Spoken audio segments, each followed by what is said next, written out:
call meeting to order for the City Council regular meeting, 5:30 p.m. Monday, October 13th, 2025, the City Hall Council Chambers. Can everybody rise, say the pledge of allegiance.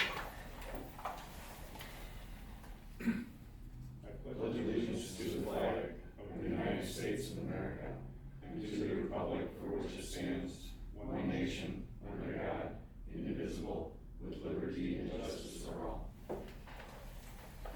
Welcome, everybody. We have no changes or additions to the agenda. Okay, we have a motion and seconded. Any further discussion? All in favor, say aye. Aye. Opposed, same sign. Motion is carried. On to public hearing, proposed assessment for 27th Street improvement engineering. Second. Okay, we have an open, and we have a motion and seconded. Any further discussion? All in favor, say aye. Aye. Opposed, same sign.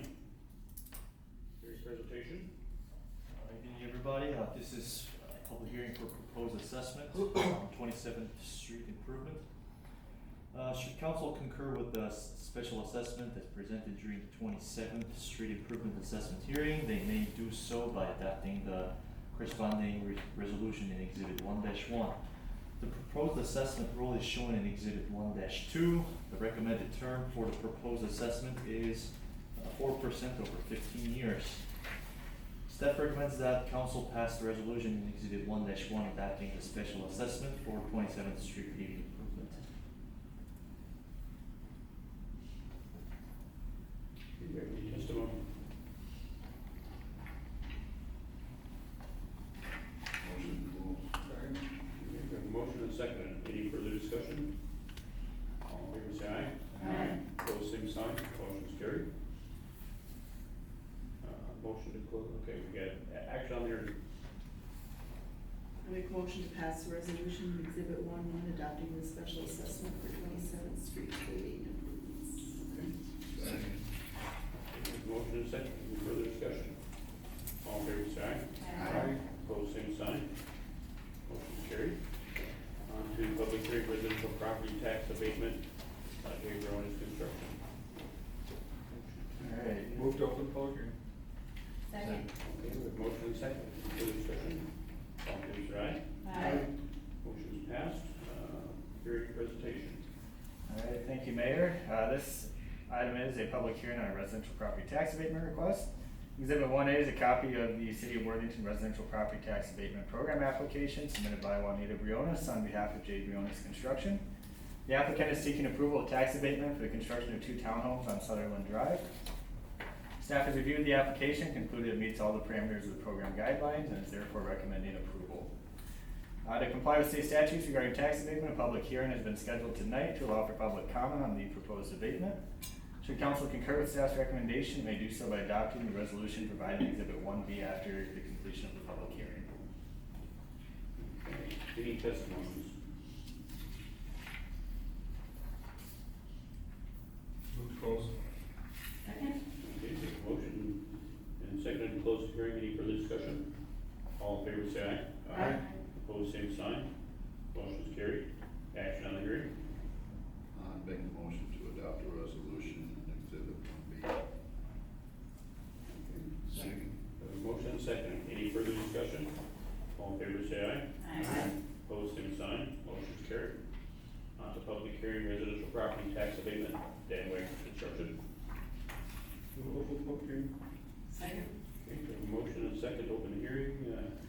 All in favor, say aye. Aye. Opposed, same sign. Motion is carried. Hearing presentation. Thank you. Exhibit 2A is a copy of the property tax abatement program application submitted by Dan Wagner. The applicant is seeking approval of tax abatement for the construction of a duplex on Sterling Avenue. Staff's reviewed the application and concluded it meets all the parameters of the program guidelines. Should council concur with staff's recommendation, they do so by adopting the resolution in Exhibit 2B after the completion of the public hearing. Any testimony? Motion to close the hearing. Second. Okay, we have a motion and second. Any further discussion? All in favor, say aye. Aye. Opposed, same sign. Motion is passed. Move to adopt, resolution in Exhibit B. Second. Motion and second. Any further discussion? All All in favor, say aye. Aye. Opposed, same sign. Motion's carried. Thank you. On to the consent agenda. Thanks, Matt. City Council meeting minutes September 22nd, 2025. Minutes from the boards and commissions. Planning Commission meeting minutes of October 7th, 2025. 70-75. We have Park and Recreation Advisory Board meeting minutes of September 24th, 2025. Water Light Commission meeting minutes of September 15th, 2025. Special Planning Commission meeting minutes of September 15th, 2025. Heron Lake Watershed Board meeting minutes of August 20th, 2025. We have 4 of the Worthington Public Arts Commission meeting minutes, one from May 13th, 2025, one from April 15th, 2025, one from March 11th, 2025, and one from February 11th, 2025, and bills payable. Motion to Move to accept. approve consent agenda. Motion and second. Any further discussion? All in favor, say aye. Aye. Opposed, same sign. Motion is carried. On to administration. All right, the first case item is City of Worthington Health Insurance Provider for 2026, our recommendation. The commitment to our current health insurance carrier, Public Employees Insurance Program, otherwise known as PEP, expires at the end of this year. Our insurance broker, National Insurance Services, issued requests for proposals on our behalf. They received 7 responses, including from PEP and Blue Cross Blue Shield. PEP's increase in rates for 2026 was only 0.2%. However, they now will require a 4-year commitment in place of their previous 2-year commitment. While their opt-out provision during the 4-year term was lowered from an annual increase of 50% to annual increases of 20%, we could be subject up to a 19.9% increase in years 2 through 4. Blue Cross Blue Shield presented an attractive proposal. Their 2026 rates are 13.8% lower than our current 2025 rates for similar coverage through PEP. The one difference with Blue Cross is that the total amount of annual out-of-pocket is $300 more than PEP. Blue Cross also offers a much more attractive out-of-network and referral options. Blue Cross proposed rates represent a total decrease in the employer's share of annual health insurance premiums of $184,961 compared to our current 2025 rates, and do not require more than a 1-year commitment. I just want to comment that savings of almost $185,000 is not entirely attributed to our levy, because it includes non-levy funds such as public utilities and other employees that are not included in our levy. Last year, the Compensation Committee recommended increasing the employer's health savings account annual contribution from $750 for single and $1,500 for single plus one families to $1,800 for all. Council approved the recommendation and it was implemented in our current year. Compensation Committee met last week. Their recommendation is to contract with Blue Cross Blue Shield for health insurance in 2026 and to increase the employer's annual contribution to employees' HSA from $1,800 to $2,100 to make up for the additional $300 maximum out-of-pocket exposure. Doing so will result in reducing that overall savings to $162,461, which is still an 11.2% decrease in the employer health insurance costs in 2026 compared to 2025. Council is requested to approve the 2026 employee health insurance agreement with Blue Cross Blue Shield and increase the employer's contribution to health savings account to $2,100 and authorize execution of agreements by the city administrator, mayor, and clerk. Yes, Amy. Did you have time, or did Lori have time to look through and make sure that it was like comparable to the? Yes, Okay. yeah, it is. The only difference is that maximum out of pocket, which is $300 more. Do they have a drug plan for employees too, or is that included? That's included as the prescription? Yeah. Yes, that's included in their plan. I make a motion to approve Blue Cross Blue Shield and the increase contribution to employees HSA to $2,100. Second. Okay, we have a motion and second. Any further discussion? All in favor, say aye. Aye. Opposed, same sign. Motion is carried. Next item is appointment of the fire chief.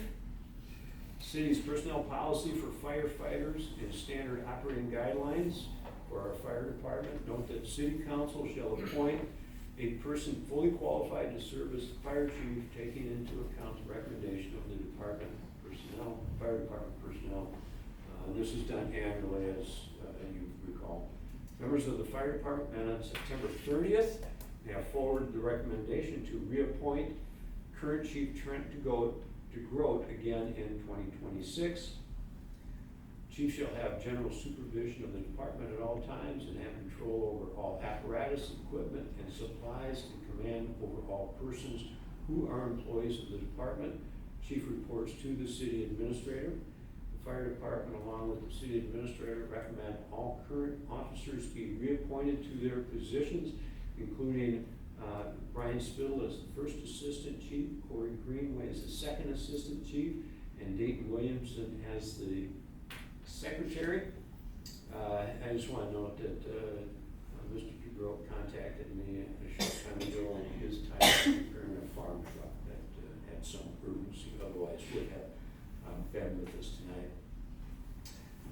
Administration recommends council appoint Trent DeGroat to serve as the fire chief in 2026. I'd make that motion. Second. Okay, we have a motion and a second. Any further discussion? All in favor, say aye. Aye. Opposed, same sign. Motion is carried. Next item is Newcastle Townhomes Limited Partner Interest Transfer Assignment.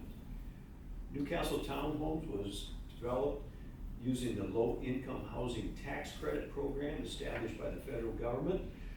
In this program, private investors receive tax credits for the 15-year compliance period. Standard practice is for the original limited partner investor to transfer or assign their interest to another entity once the 15-year tax credit expires. The existing limited partner investors National Equity Fund, NEF, they will transfer assign its limited partner interest to a new entity called Southwest Minnesota Housing Partnership Limited Partners, LLC. The general partner of the housing partnership remains unchanged, along with their day-to-day operations and management. The city has two mortgages on this development. The first is a mortgage for $250,000 long-term deferred loan, which is described as likely forgivable if affordability is maintained through the low-income housing tax credit compliance and extended use period. Second mortgage is $20,000 and appears to be structured in the same manner as the $250,000 loan. Council has requested to authorize staff to prepare notifications to Minnesota Housing Finance Agency, USDA Rural Development, consenting to the transfer assignment. All existing land use restrictions and mortgages remain in place. Mike? Just a question, who makes the call on and monitors the affordability issue? That would be through the Housing Finance Agency, that it complies with income restrictions or income boundaries which are adjusted on an annual basis, so Throughout the period? throughout the period. So then they tell the city? Yes. That they're in compliance? Yes. So someone's monitoring this? Yes. How long before the loans are determined? Those are 40-year loans. 40-year, okay. And they date back to 2010. Okay. So 2050, the loans would reach their maturity. I wasn't able to actually find the original documents, so I'm going by what the housing partnership has told me at this point. And it's a 40-year, no interest deferred loan that is intended to be forgiven at the end of the loan period. Unless they don't meet the. Unless they don't meet the income requirements that to continue to comply with the program. Motion to approve. Second. Second, okay. Motion and second, any further discussion? All in favor, say aye. Aye. Opposed, same sign. Motion's carried. Engineering? Hello, again. My second item is for non-state aid street commercial driveway policy updates. City staff has reviewed the current driveway policy for non-state aid streets, which limits commercial driveway openings to a maximum width of 32 feet with 10-foot flares on each side. Over the years, semi-heavy commercial businesses have requested wider driveway openings to better accommodate truck traffics and site operations. Staff is proposing an update to the policy to include an additional provision which may allow commercial and industrial businesses with heavy semi-truck or other oversized vehicle traffic to have driveway openings up to 50 feet in width with 10-foot maximum flares on each side upon approval of the city engineer. Staff is requesting that the city council approve the proposed update to the driveway policy for non-state aid streets for commercial driveways. Chris? Can you give us examples of what streets those would be? Industrial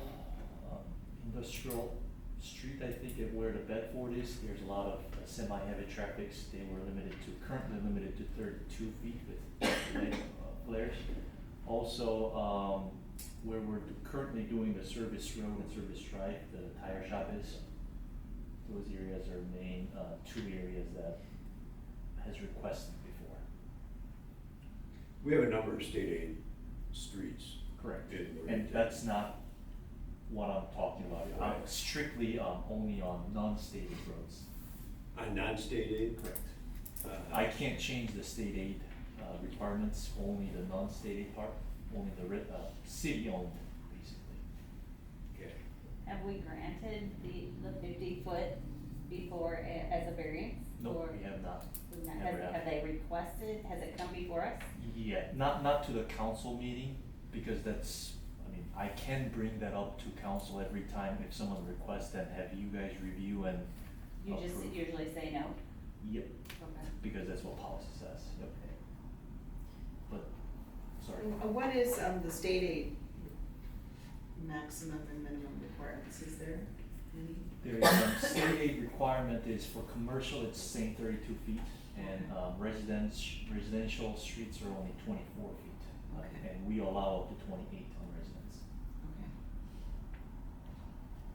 Mike? So just a question, why do we even regulate the width of the driveways for these big trucking firms? Because, Is there a reason? the turning movement is one of the biggest thing. When long semi truck is on the street to turn in and out to those 32 feet driveway, it kind of limits to, they say that's like the minimum maximum width of driveway for semi not to intrude the lane next to it. Okay. And a lot of times state aid roads are more than 2 4-lane roads, so there's not incoming traffic towards you, it's with along traffic, so it's less dangerous on state aid roads, most of the state aid roads. But on residential or city streets are usually 2-lane roads that you gotta go over the center line. So this is just a policy update. Yes. Right, it would still be, any request would still be reviewed by staff. Correct. And the, people requesting would have to be able to make their argument that they need a wider driveway. And really, a straight truck probably has no issue making those turns.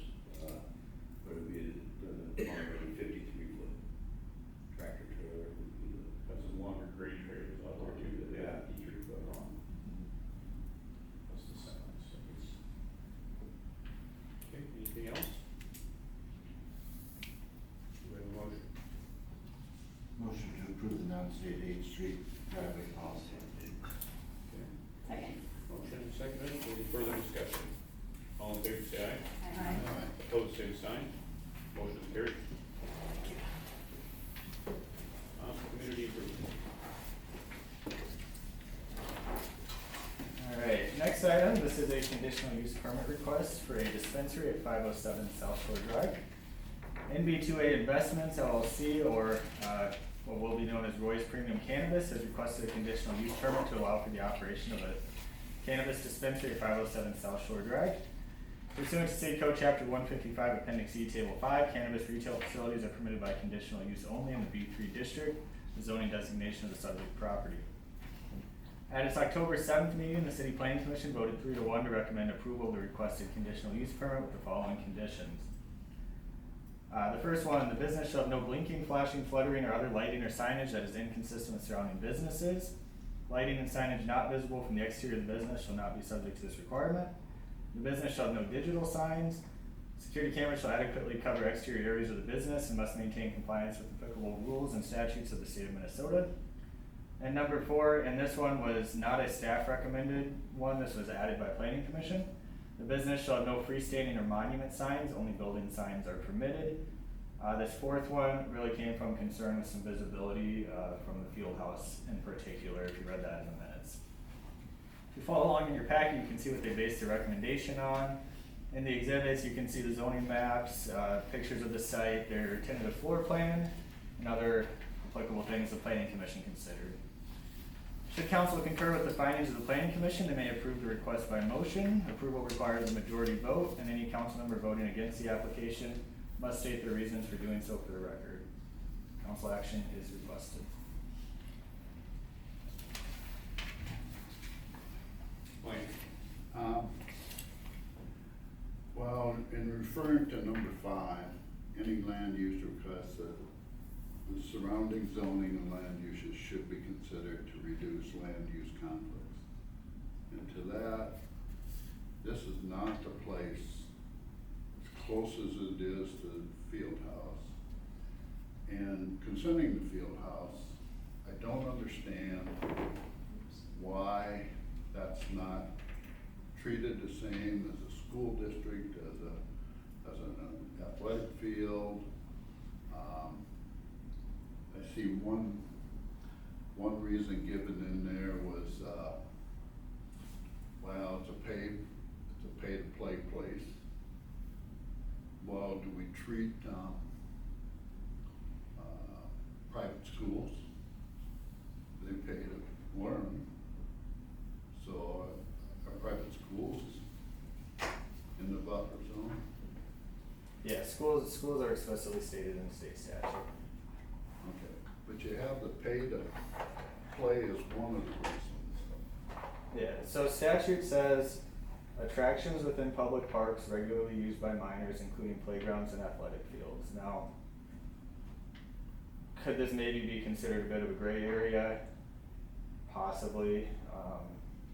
You know, if you ever went to court over it, I have no idea what a judge would decide on how that's defined in statute, and I would hope we're not the ones to find out. But being that it's not necessarily a dedicated athletic field, quite like, say, Trojan Field or Bus Fields, you've got a soccer complex where it's primarily football and track. That's why we have not considered this to be included with that buffer at this time. So could that building, back when we were setting up the zoning, could we have put special consideration for that building as buffer zone? Possibly. You know, in addition to the field house, we've got at least 2 parks that are within shouting distance of this place. You have, you know, our main trail system that goes around the lake, and also will also go underneath the railroad tracks. I just can't vote for this one, because of the surrounding land use. So, Chris? Either way. It's on, go ahead. I agree with you, Mike. The JBS Fieldhouse, my grandson, 5-year-old grandson was in soccer. And that's not unusual to have young people en masse in that building. They played t-ball there this summer when the weather was rainy. The high school kids go in and play football and baseball and softball and all the sports in there. They practice golf in there, so it is very much used as a school extension when the weather is not amazing. It's also used by adults, but it is definitely used by children as well. And I believe that buffer zone, that 250 buffer zone would, include JBS Fieldhouse. It's 200 foot is what's in our 200. ordinance, yeah. Dennis? Who owns the road or that piece of property between the JDS Fieldhouse and South Lake Street? Is that part of the The city? city does. City does. So isn't that? The old gas station site? Yeah. The city owns that. So your buffer of 200 feet, isn't it property line to property line? That's correct. Yeah, So is it within So- 200 feet then? The road is not 200 feet. well, like we said, we determined it not to be in that buffer. The field house is made up of a multitude of parcels. You know, I guess if we were going that route, I probably would seek an attorney's opinion on what we wanna call the field house property. Is we own everything from there all the way up the hill to the fire station, and I guess, you know, at what point do you stop calling it field house property? Especially when you've got kind of a weird grouping of parcels there. So would that hinder any other development on that property? If it was related to, you know, kids, as far as, or even in addition to the JBS Fieldhouse? No. Once you'd be there, you know, it'd certainly then grandfather in the cannabis business, but that wouldn't prohibit us from putting up, I guess, whatever that might be. Chris?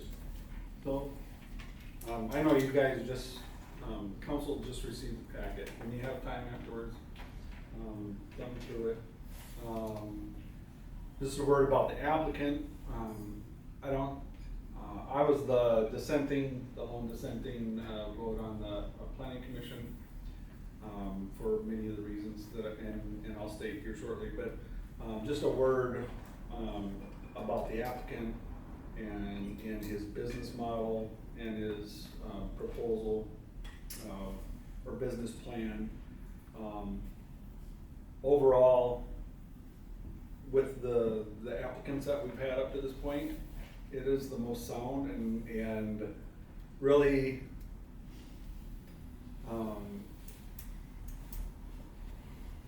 giving back to the community,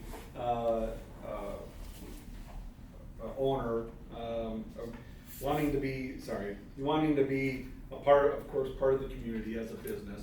But he's presented himself very responsible. He's got a history of these type of businesses in South Dakota, and is expanding in Minnesota. So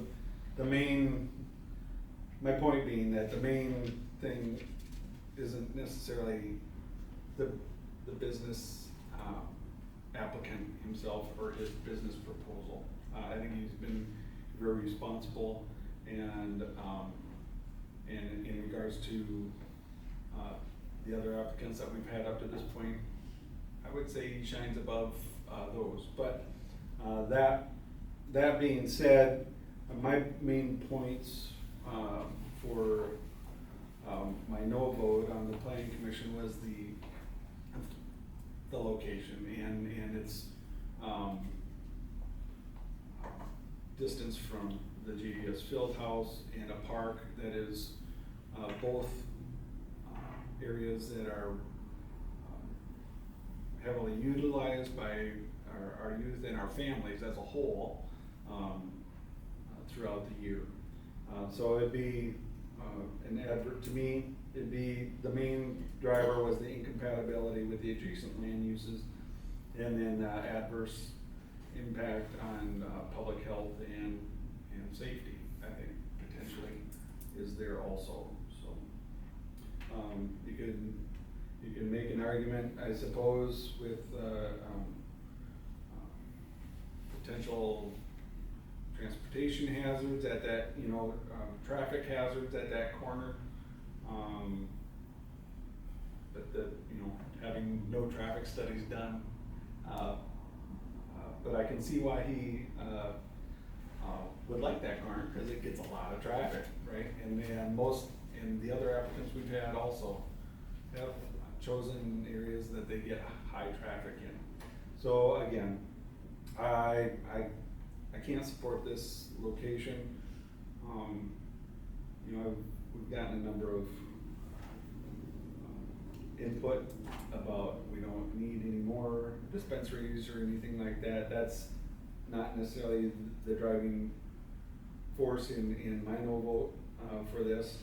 It's just, I don't think that location is appropriate for this type of business. I feel like the JBS Fieldhouse has contracts with District 518, which is students. I think if you probably looked at most of the people that frequent that space, I think it's gonna be minor. Even that they have to have a parent with them or pay to play. I just think that there's a lot of traffic for minors. Also, that walking path is considered a safe route to school. And of course, in the morning it wouldn't matter because the business can't be open, but the visibility is still there. And I just feel like because of that, the bus traffic, it's a safe route to school. It's the main traffic way to Prairie. There's really not another great way that people go to get back and forth. And there's just 2 parks within that block, and I agree. I think it's not the applicant, it's the space.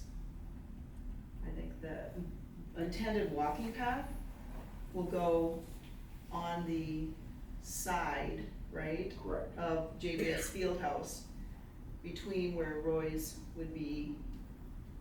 And that's you going to the bus fields, right?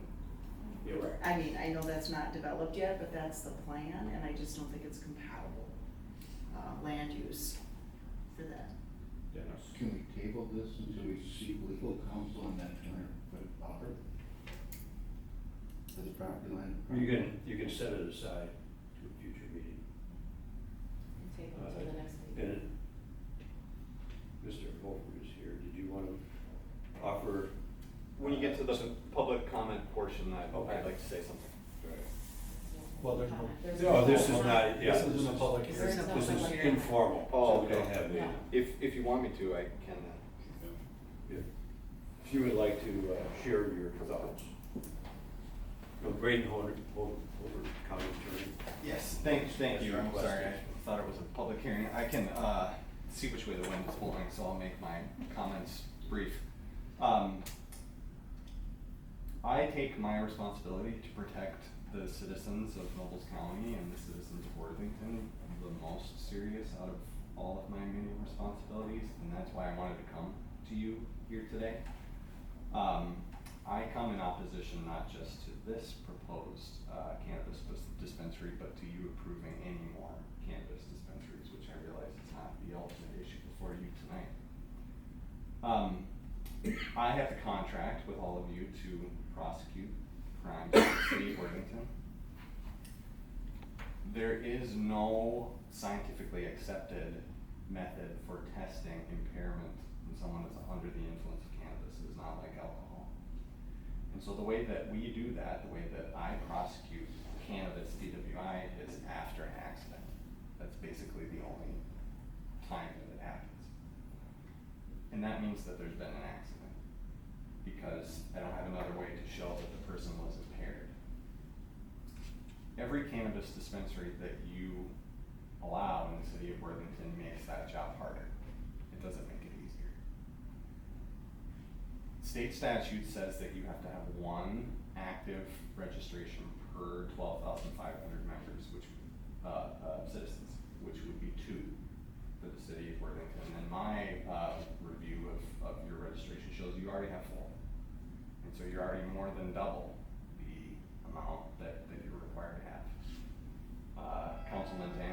question about the setbacks, the maximum setback actually allowed by law is 500 feet. So I was disappointed to see that Worthington's ordinance is only 200 feet, and that it's not as protective as it could be. If it was 500 feet, you know, I don't know what the attorney will say with regard to the property line. It's a good question. But if it had been 500 feet, it wouldn't even be an issue. That property is if it's 200 feet, it's barely. If it's 500 feet, it wouldn't even be an issue. Nobles County's ordinance is 500 feet. That's the maximum allowed by state statute. And so, realize it's not for you today, but I hope in the future you'll reconsider that position. I think 500 feet is plenty close for a cannabis dispensary to be to a school or a playground or an athletic field like JBS Fieldhouse. So I understand us being a border county, a tendency or perhaps a thought to make us a destination. Certainly Robb County appears to be leaning that way. For folks from South Dakota, folks from Iowa to come and get cannabis. But before you take that approach, I just ask you to consider the effect that has on public safety, especially impaired driving. It remains illegal in the state of Minnesota to possess cannabis in a lot of different ways. It's illegal to possess it in a package other than the package that you bought it from. It's illegal to open the package. It's very similar to alcohol. It's illegal to use it in a car. It's illegal to give it to a child. It's illegal to have it in a park or use it in a public place. All those things remain illegal, and every cannabis dispensary that is allowed to open in Worthington and in Nobles County, those laws that you've tasked me, my office, with enforcing become harder and harder for us to enforce. Not to mention the issue of impaired driving. And so I don't often come before you. I don't consider, I don't try to involve myself in any of your policy discussions, and by me appearing here today, I certainly don't intend to tell you what to do. But I just wanted to provide helpful information as the office that you've all entrusted to keep the people of Worthington safe, and to let you know my opinion on how this and other future cannabis dispensaries would weigh in that job. In my opinion, is that further cannabis dispensaries would make that job harder to do, not easier. So, thank you for inviting me up once again. I thought it was a public hearing, but if any of you have any questions, I'd be happy to answer. Otherwise, thank you for your time. Anybody have anything for Bree? Steve? Is there a detection system based on some amount in someone's system that legally constitutes being impaired? For THC, no. Okay, that's what I thought. I was just. Yeah. You talking a field test? Or even a. Doesn't matter blood for a test. field test or even, so to compare it to alcohol, which is obviously the natural comparison, under Minnesota law, there's multiple ways that I can convict someone of driving while impaired under the influence of alcohol. The first is to prove that they're impaired, that is to say that it negatively affected their ability to drive, which can sometimes be obvious and other times not so obvious. The second way is if they're over 0.08 blood alcohol level of alcohol in their blood. And that, oftentimes there's a PBT, so that's what the officer will do roadside to determine if the person should even be arrested. And then they're taken back to the jail, and then one of two things happens. There's a DMT, or data master test, which is another machine that you blow into, and that's the ultimate machine that decides what the breath alcohol level is. And there's another way, and that's through a search warrant, either to get the person's blood or their urine, and then that gets sent up to the BCA, and the BCA will run tests and determine the exact amount of alcohol in the person's system. None of that exists for THC. There is no roadside test for THC impairment. You can do a search warrant. You can do a search warrant for their blood or urine, but when that gets sent to the BCA can tell you this is how many nanograms per milliliter of tetrahydrocannabinol is in this person's blood. but what does that actually mean? And that's why I said, there's no scientifically accepted amount, unlike with alcohol. There's no scientifically accepted cutoff amount for what constitutes an impairment for a non-impairment. So as I said, the way that we prosecute people for cannabis DWI is after an accident. And then we say they were impaired, and we use the fact that they hit somebody or something as evidence of the fact that they were impaired, and that's really all we have to go by. And that's hard to do. That's why cannabis DWIs are the toughest DWIs to prosecute generally. Thank you for your time. Appreciate it. Thank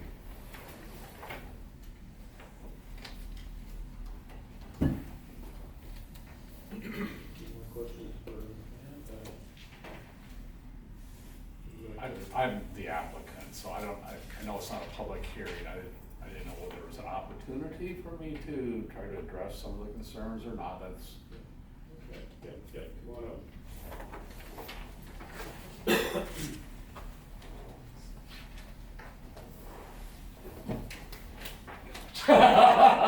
I apologize. My name is Roy Nielsen. I'm the owner of, one of the owners of MD2A, the other is my nephew. Something he's interested in getting into, being an entrepreneur and looking at getting into, business with me.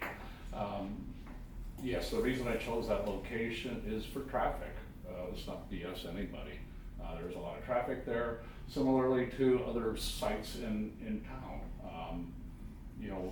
Former Jimmy John's has a lot of traffic, and out by Walmart, there's a lot of traffic. There's more kids probably traveling by those locations than will be going by the location there. I understand your concerns with addressing kids and I've got grandkids, I got nieces and nephews, so I mean, it's a very real thing to me, and I don't condone, minor use of those products. I don't condone the use of alcohol, I don't condone the use of tobacco either if they're underage. We try to do everything right. For me, part of why I'm looking at it is that I probably have, probably less concerns about me and cannabis than what, a lot of the kids, from 5-year-old to high school, what they're seeing on their TikTok screen, video feeds, what they're seeing on their Instagram. For me, there's much more concerning, issues there than where my store is going to be located. We try to adhere by, all the setbacks that there's some municipalities to address his concern. They have no caps, besides what Worthington was talking about. Other communities is Moorhead what we're pursuing. We're also pursuing Perham, Minnesota, much smaller community than this one. And there isn't any cap. Also, the municipalities have as long as they don't exceed state statute, they can reduce it to whatever number that they want it to be. Moorhead is one that there's no setbacks, period. Whether it's school, whether it's other dispensaries, so I don't know that I necessarily support that. We're in a regulated industry, and we should be. I'm not gonna lie about that. This has to be a regulated product. I wanted to try to address your concerns. I wanted to show you what type of, community, what I'm bringing to the community. That's why I put together the folder showing the things that we've done, not only, in our community, but it's also the communities that we're in, but also the ones that, we want to be in. Once we become part of this community, it becomes our community. And we want to make sure that we do things that try to give back to it. I have a long history of it.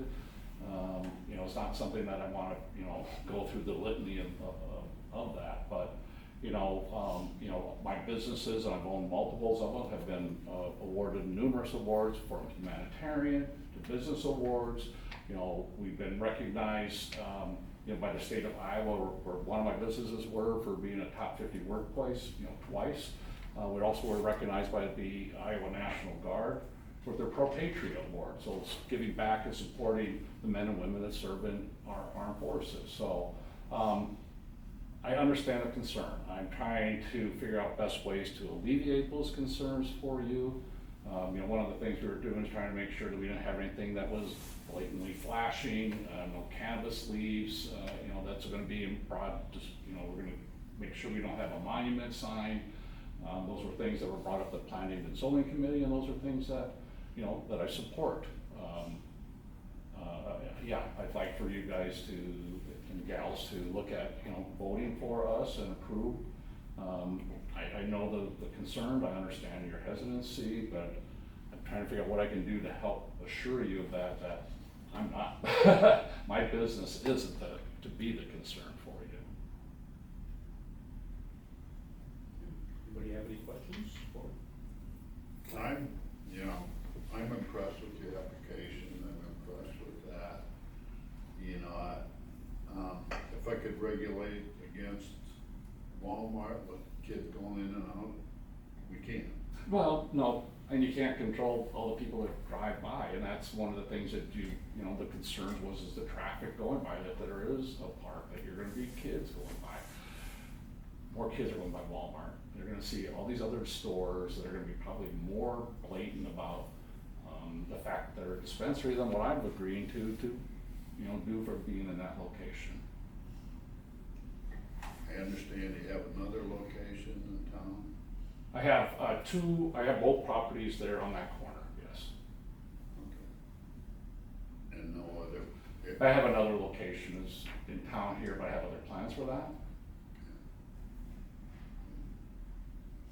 Working with the local realtor for renting that one out. Anybody else?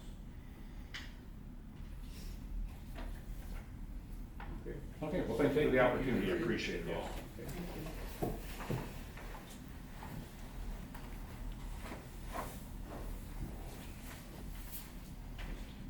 So you're, Matt, it was brought up that there's the lot where the old gas station was, city owned. You know, to me, that's all considered part of the complex, you know, the JBS Fieldhouse, you know, and so I guess I don't understand, you know, why would we wait, you know? I suppose, you know, if you have concerns or feel that, you know, maybe we aren't defining that correctly under statute, you could certainly table this and we could seek legal counsel on that. And, you know, I hope we are interpreting it correctly, and I apologize if it comes back. So would the city ever sell that lot for someone to develop a business on?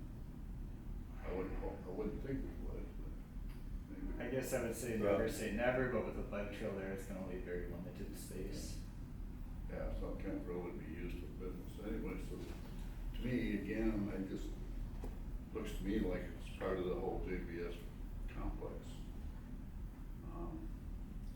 The other thing, and this is not a criticism of the past administrations or past council, but I would really like to revisit the number of businesses we would allow. You know, we don't know what their demographics, we don't know what the demand is out of Iowa. We're on the interstate. I just think, you know, there could be a gamble. You know, and I remember one of the last meetings, someone asked how many more businesses we could have in this town based on our buffers and things like that. You mentioned one. Well, this is one. Well, what about the whole belt line from Blue Line all the way around to KZ, or even the easternmost part of Oxford Street? There could be a lot more businesses. You know, I would really like to ask for a reconsideration of the number of cannabis businesses we're gonna allow in this town. And maybe after they all open up, everybody will close except for one or two, but you don't know. It's a gamble. And do we need to take that gamble? You know? Well, what we don't know, the city has issued 4 conditional use permits. That's only one one step each of these businesses have to achieve prior to getting their approval and license from the state and registered with the city. We don't know what the real intention of those 4 applicants were, or what may actually come to fruition from each of those 4. So, I can tell you as of today, only one other applicant that we've approved a conditional use permit for has taken any steps to start preparing the building for the business. The other 3, I'm not sure where they're at in the process, but nothing's been done to the buildings themselves to start preparing them for a new business. Is there a time constraint on that? No, conditional use permits stay with the property, which might get a little bit of a headache to monitor in regards to our 1,000-foot buffer between them, but that's something we'll deal with as it comes. You know, I suppose if council wants to reconsider that, that'd be your right to direct us to do so. I'd like to revisit the ordinance, the buffers. I mean, it seems like it's a lot easier to loosen them up if we decide that, hey, these businesses really aren't the big problem that people thought they were gonna be, but public safety has, you know, police department has indicated it's difficult. Now we have an attorney that's indicated it's kind of difficult from a public safety perspective. It's a lot easier to open it up again or change to be looser rather than adhering to more restrictive requirements right now. I'm just saying, if it was 500 feet, why did we go? I wasn't on the council when we first visited it, so I don't know why the discussion went this way, but why wouldn't we do 500 feet and why wouldn't we have limited to 2 for our population size? I guess that's the things that if we revisited it, I would ask. You know, because let's just say we keep going and we can have 12 of them in town and it's a real problem. Not because of somebody like Roy's, maybe, but other bad players. Do you know what I'm saying? So. I know Mankato limited theirs to 4, and that's their minimum. And I think Anoka went with 2. They were planning on having municipal of their own anyways, and one other one. I think Elberly had something else in place too. I know there was some conflict about one of their dispensary. yeah, having they got sued. sued. Yeah. And if the city had their own municipal store, that does not count Towards towards the minimum number. So is there an opportunity to revisit or how does that work? Is that a special session or is? I think regarding the business before us tonight, council can deny the conditional use permit. In which case, each member that votes no has to have a stated reason for denying it. It could be set aside for a future date, and I would ask that if you wanna go that route, that I think we need to look at the legal implications of whatever steps the city might take, or what options we may have. And so I would not, if you're gonna lay it aside, I would not lay it aside till the next meeting, because we can't guarantee that we would have a full legal opinion in 2 weeks. I would say that action should be laid aside until staff obtains the information that is necessary to advise council at a future meeting. Matt, what kind of time constraints are there in regards to a conditional use permit? 60 days with an option, we could take a 60-day extension on the request if we need to.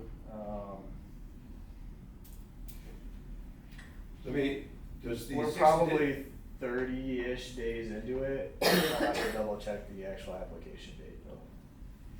Matt, if we request a 60-day extension, does the applicant have to agree to that extension, or is that an extension that we can No, if we have reasoning to do so, we can take the 60-day extension on the request.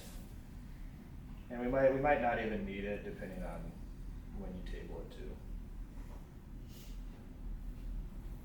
Do we have to table it? I don't, Hmm? Do we have to table it? I don't think we have to table it, but you can certainly take action if you want.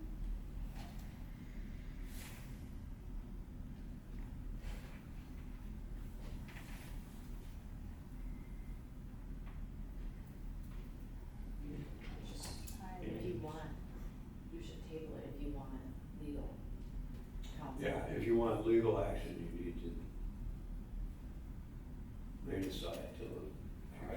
I just think it's incompatible with the adjacent land uses. It doesn't regard, my reasoning is that alone. It doesn't, I don't care if it's 500, 700, but the adjacent land uses that it's alongside are not compatible with a dispensary. And that's my whole premise on this. I don't understand why we should table it. Okay, I would make a motion to deny the request. What's second time? we have a motion and seconded. You need my. I'd ask for a roll call vote. Okay, got a roll call vote? So just to clarify, if we're in favor of denying, we vote aye. Yes, it's All those in favor, I mean, you would say yes and in favor of Yeah, the vote. all in favor of If the you're- denial. Okay, If you're voting to deny, you have to give me the reason. yeah, Okay. That's why we're gonna do a roll call. okay. So Amy, I vote to deny. And, because it's not compatible with surrounding land uses due to the JPS field house being frequented by minors, due to the safe routes to school, path, and 2 parks within a block. Mike? I vote aye. It's not compatible with the land use, surrounding this zone. The parks, JBS field house, and, trail system in Worthington. Chris? I vote aye, due to the incompatibility with the adjacent land uses and in addition with the public health and public safety, the general welfare of that, of the community. Amy? Aye, incompatibility with adjacent land uses. Okay. Aye, compatibility with the land use and I think the buffer zone district, zone between the property lines. Okay, okay. We have 5 for the no votes and no. Yes. 5 in favor of denying the conditional use permit. Yeah, I worded it right, yeah. Yes.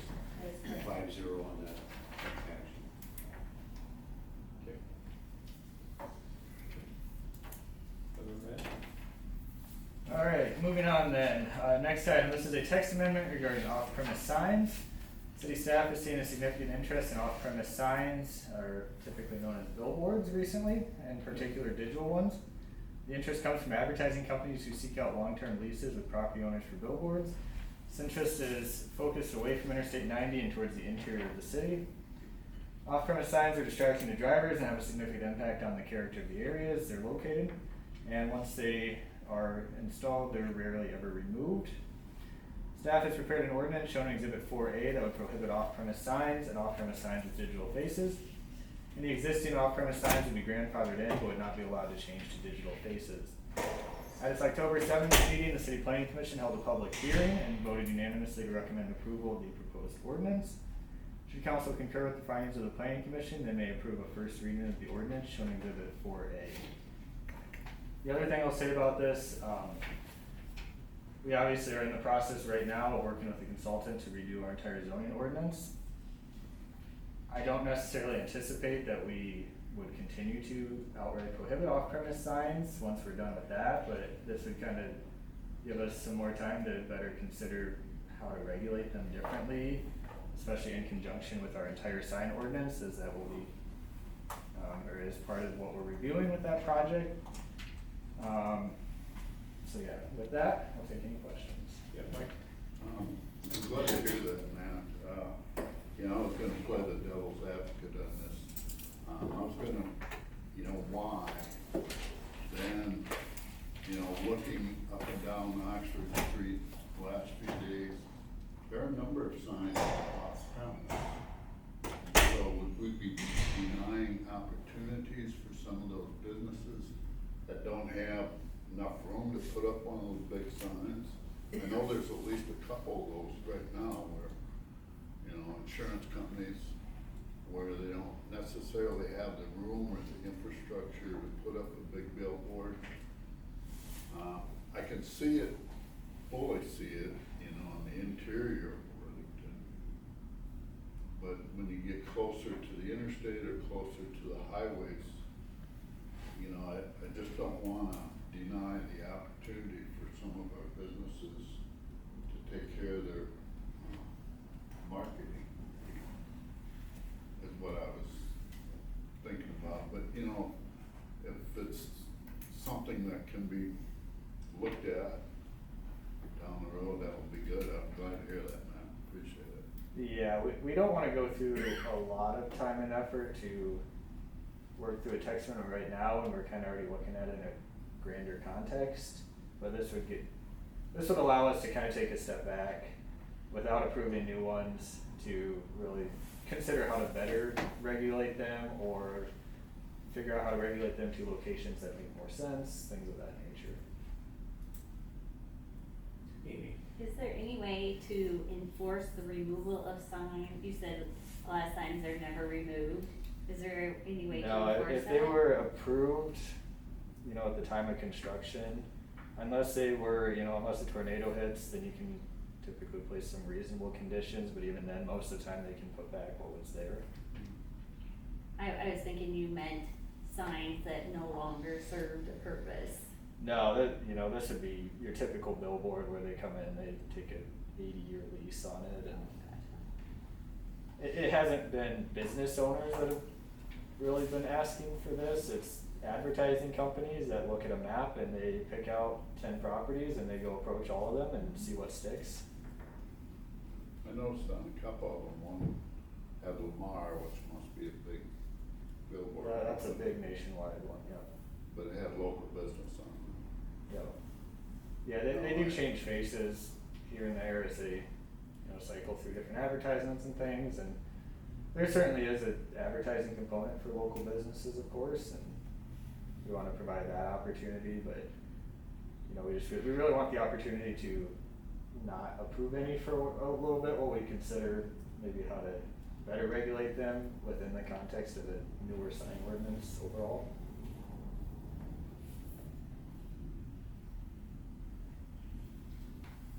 So are you asking to continue with the text amendment or to hold off? Yeah, You wanna continue do with the text current amendment? text amendment.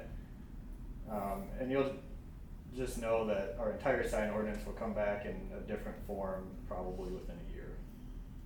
So the text amendment is really to prohibit right now. Yeah, it's not an interim one the way I wrote this, but that's our intent, is that it will kind of function in the interim.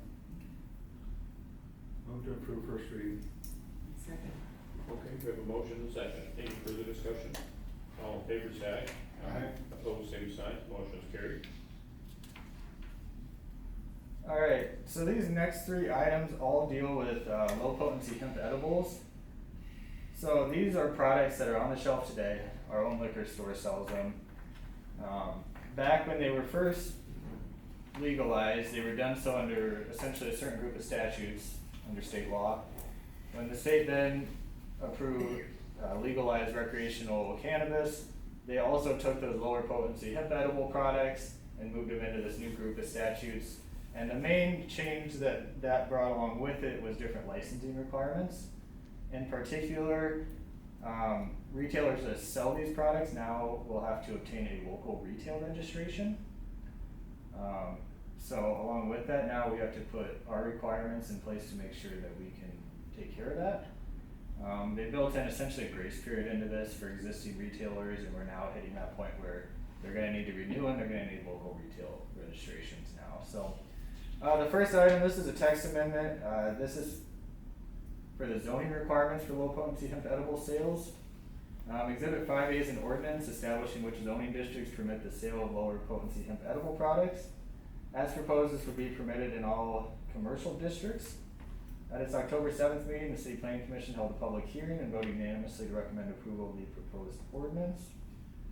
Should council concur, they may approve a first reading of the ordinance in Exhibit 5A.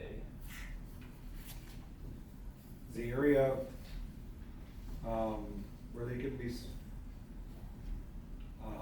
where that product can be sold, has that changed? No, we essentially tried to make this as painless as possible for places that are already selling these products by not really getting too restrictive or anything of that nature with it. We haven't heard any concerns with these products being on the shelf in stores or anything like that, so. Is there an age limit to purchase these? Yes, I believe you have to be 21 to purchase those. So does that fall under the state's 15% tax base? Yes, it does. Well, I believe it does. I know taxes are quite high on that. Yeah, yeah. Okay.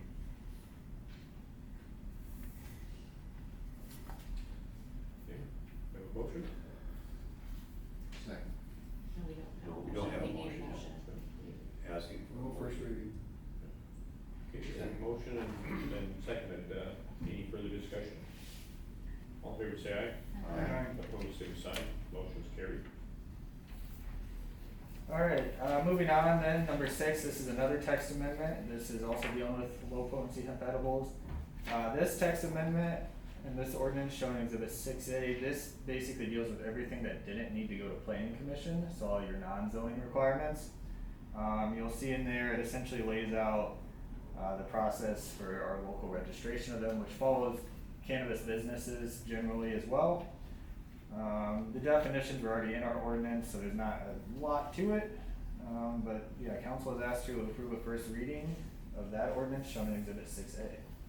Motion to approve first reading of the ordinance. shown in Okay. Exhibit Okay, 6A. motion and seconded, any further discussion? All in favor say aye. Aye. Opposed, same sign, motion's carried. Alright, last item then, this is the fees to go along with that registration of these low potency hemp edible retailers. Proposed fees are as follows: the initial registration at $125 and the annual renewal at $125. These are the maximum you can charge under state statute. And the proposed resolution would also exempt the municipal liquor store from the fees, just so we don't have to deal with transferring money around internally for this. Council is asked to approve the proposed fees by passing the resolution shown in Exhibit 7A. So moved. Second. Steve, I have a question. Do we have, is this a January 1 to December 31 period? Have you guys discussed that at all, or is it 12 months annual from the date you seek registration? They're starting The to, open enrollment's open. yeah. It's open enrollment, so it's whatever date they. Yeah, I think it opened on the 1st, yeah, Oh. October. October. Okay. We'll For the verify that, state. but it is an annual thing, Yeah. yeah. So we have to track renewals and they're all. Yeah. We would handle them just like we do our liquor, our off sale and on sale. Yeah. Okay, thank you. Yep. Okay, we have a motion by Amy and seconded by Mike. Any further discussion? All in favor say aye. Aye. Opposed, same sign, motion carried. Thank you, everyone. Thanks, Matt.